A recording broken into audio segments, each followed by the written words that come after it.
Hello, everyone. So my topic is thanks Natalia invitation. So my topic is mitochondrial medicine from bench to bedside 3 p.m. guided concept. My topic is derived from this our published paper, mitochondrial medicine from bench to bedside 3 p.m. medicine in the EPMA journal. Professor Dr. Olga Gulubrishchaja and I is the corresponding author. Every mitochondria are the centers of energy metabolism and cell signaling oxidative stress. Also, mitochondrial function regulated include mitochondrial dynamics, fusion, and fission, and also the mitochondrial quality control. So this is the mitochondrial biogenesis and the mitophagy. So the mitochondrial health status is associated with many diseases such as cancers, cardiovascular disease, and eye disease such as glaucoma. Glaucoma is a group of eye disease characterized by progressive damage to the optical nerve with increased intraocular pressure. So glaucoma is mostly associated with mitochondrial energy metabolism. The tear is a window to detect ocular disease. The human body, everybody knows human body is a very highly complicated organic system. Variants exist in the entire human health care process. Traditional Chinese medicine and the Western Chinese medicine are two sets of different services to protect human health.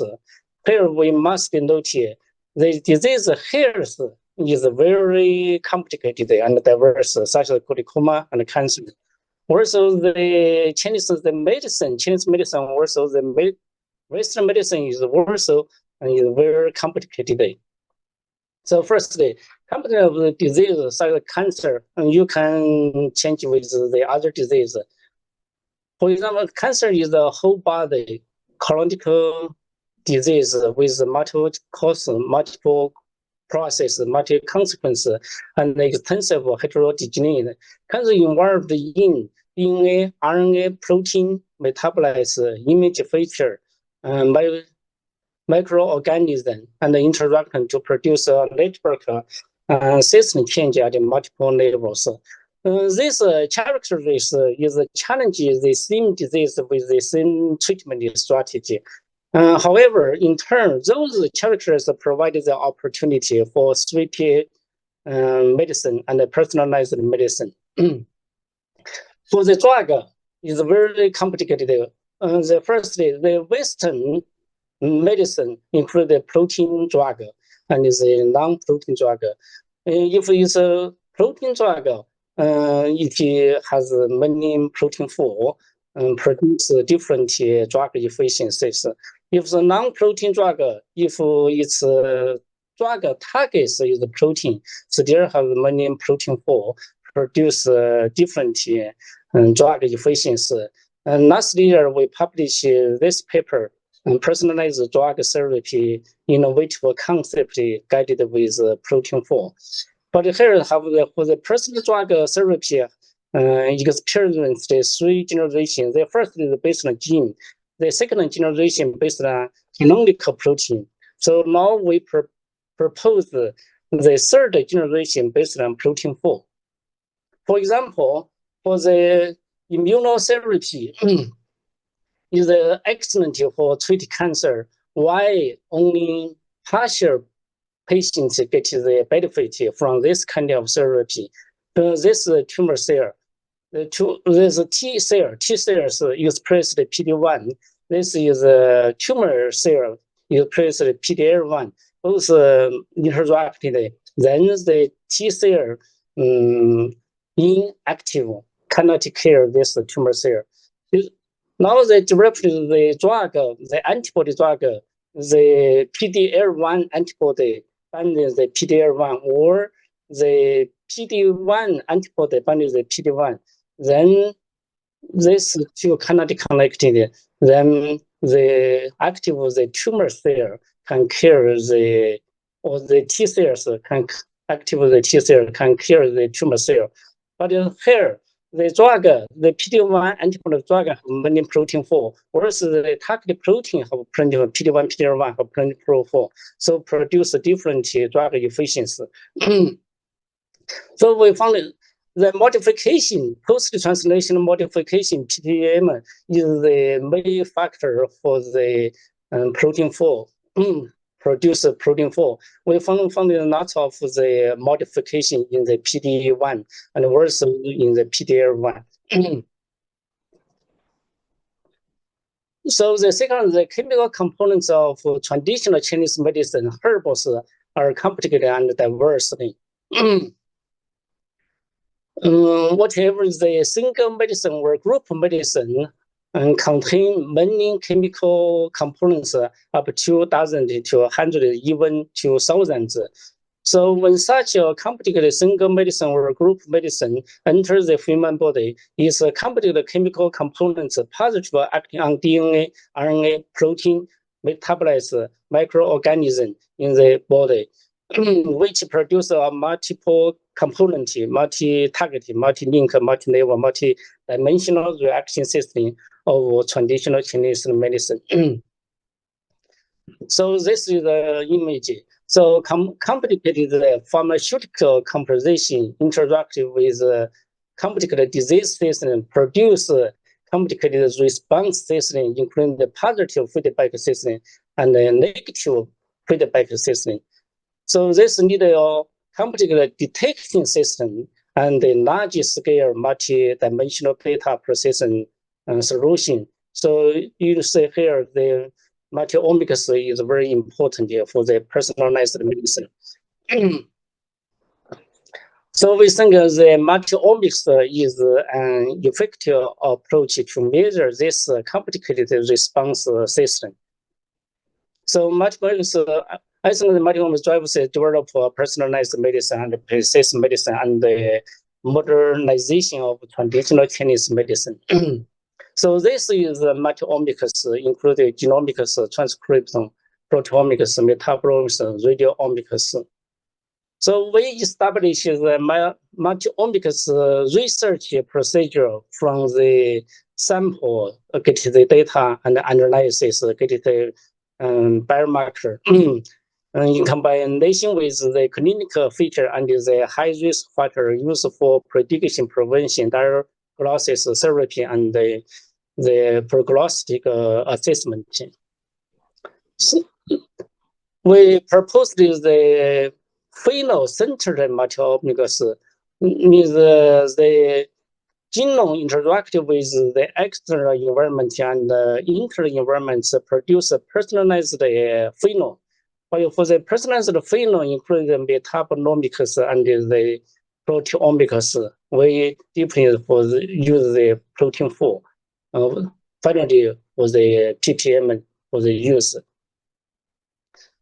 So we especially notice the biomolecular modification, this DNA modification, RNA modification, and the protein modification.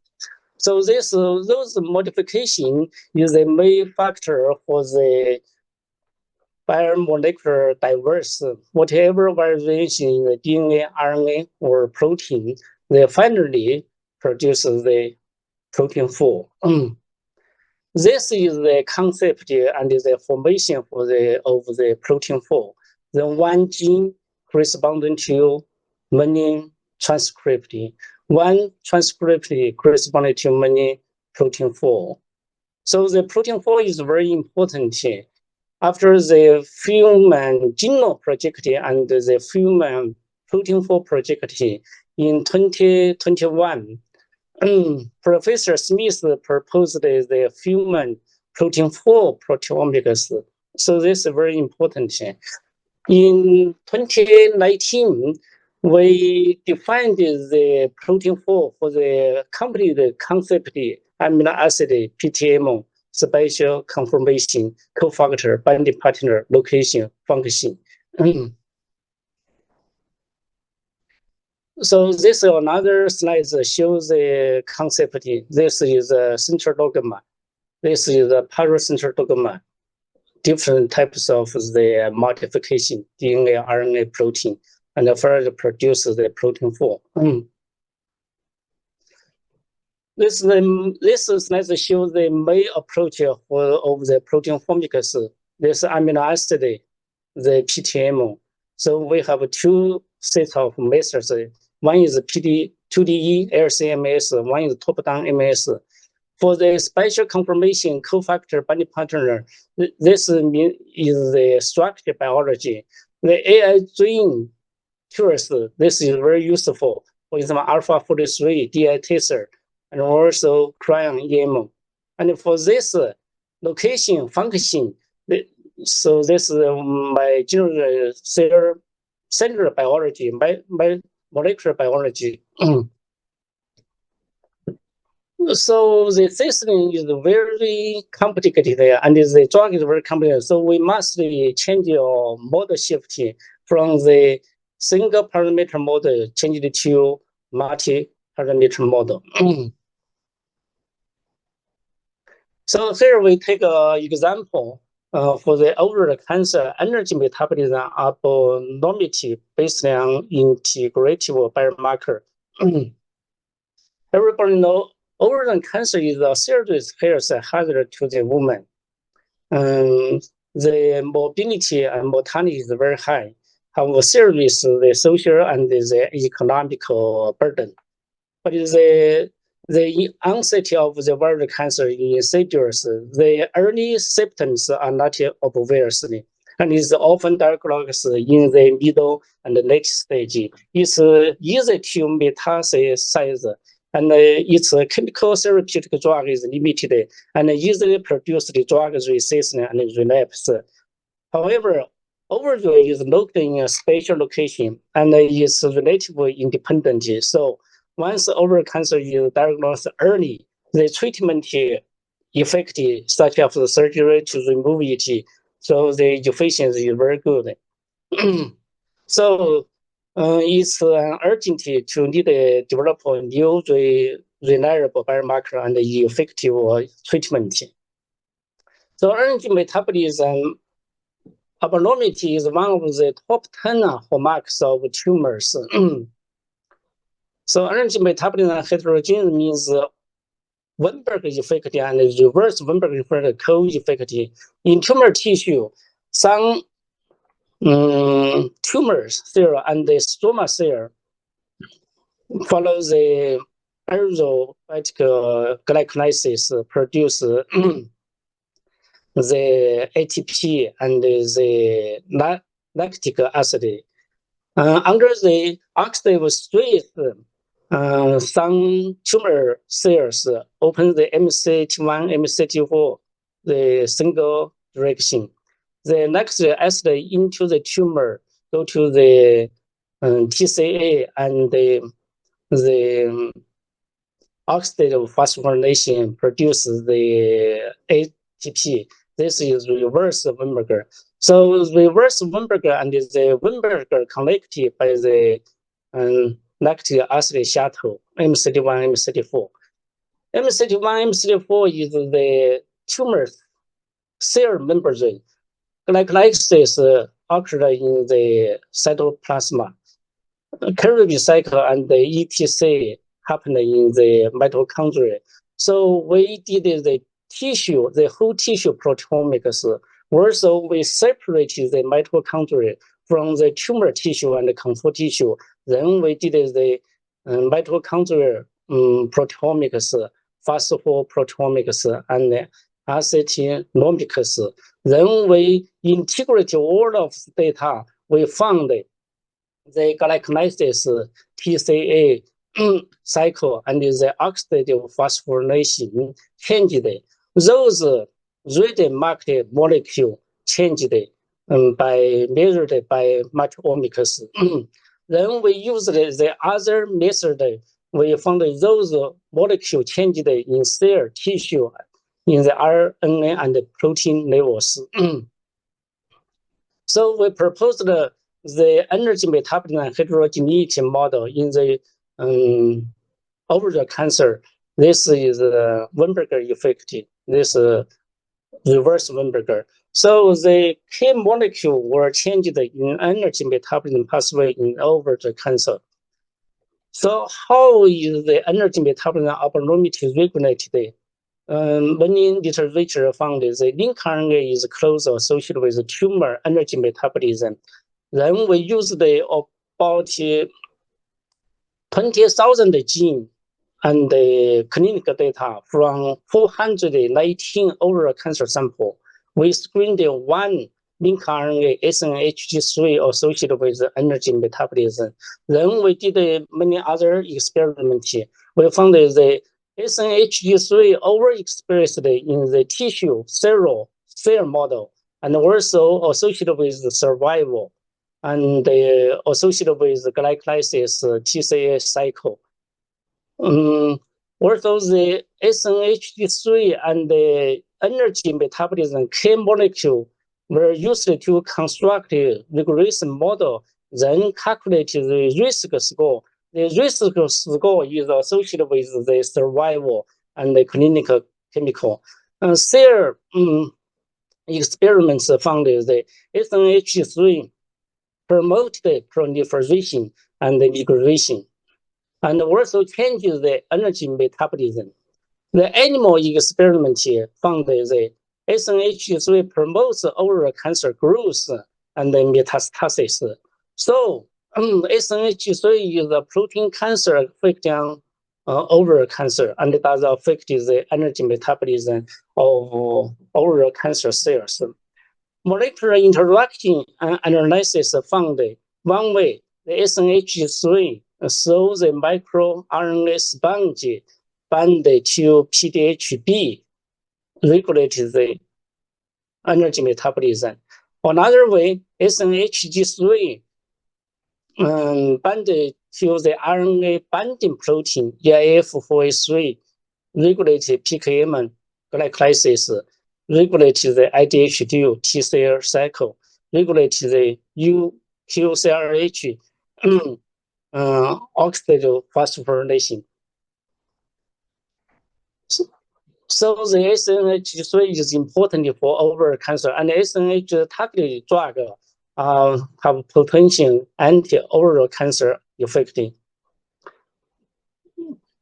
Further, what drug affect energy metabolism in ovarian cancer? And observation found the ivermectin have an anti-cancer effect. Cell function experiment found the ivermectin inhibits the proliferation and the colon formation of ovarian cancer. Also inhibit ovarian cancer cell cycle, promote the apoptosis, and changes the energy metabolism, inhibit acid production, inhibit oxygen consumption. For the animal experiment found that ivermectin inhibited the ovarian cancer growth, this reverse obverse, and also inhibited oxygen consumption, the tissue oxygen consumption. And the drug target experiment found that the ivermectin affected the RNA and the protein expression of key molecule in the energy metabolism pathway, and also affects 16 link RNA, including SNHG3, inhibited the RNA binding protein EIF4A3. So ivermectin does affect ovarian cancer energy metabolism and also affect inhibit ovarian cancer. So we summarize here. So we use multi-omics, found the energy metabolism pathway change, then did the deep molecular mechanism, then we constructed the molecular pattern, then for the application use. So for our paper, we found we discussed many molecular pattern change contributed to the mitochondrial medicine including immuno-related mitochondrial permeability and cell apoptosis and inflammation-related and mitophagy-related molecule change. And also there have some strategy to support and restore the mitochondrial health. The first is the natural compound with therapeutic effects beneficial to the mitochondrial health, and the mitochondrial transplantation and the mitochondrial gene editing, and clinically relevant information of the 3PM guided approach. So this slide shows the 3PM guided concept of mitochondrial medicine. The first is the primary care. Is against the health to disease transition, or secondary care against the disease progression and the cascading pathology. The instrument include the mitochondrial medicine and the 3P medicine. So concluding and summary. So this article highlights the health and the disease relevant mitochondrial particularities and assess the environmental mitochondrial medicine into implementing the 3PM objective. By discussing the relationship between 3PM and mitochondrial medicine, we aim to provide a foundation for advancing early and predictive diagnosis, cost-effective target prevention in primary and secondary care, and exemplify personalized treatment, creating proof of concept approach to 3PM guided clinical application. Finally, I think the mitochondrial medicine will benefit the management of glaucoma. Thank you, everyone.